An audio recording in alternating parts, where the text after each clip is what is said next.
In this video, I will show you how to forward emails from specific senders in Gmail. If you find this video helpful, please don't forget to like and subscribe. The first thing I want you to do is log into your Gmail account. Once that's done, I want you to come all the way to the right, click on settings, then go to see your settings.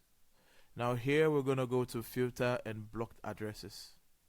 Under filters and blocked addresses, what we're going to do is we're going to create a new filter, and here we're going to add the email of the sender, and here we're going to add the email of the sender. Then we're going to click on create filter. Here we're going to choose forward it, but in order to forward it, we need to add a forwarding address.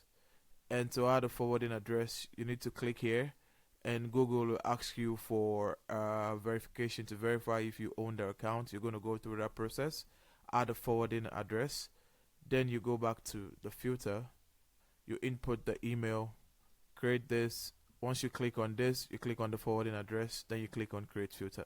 And that's how you forward emails from a specific sender. If you find this video helpful, please don't forget to like and subscribe. On to the next one. See ya.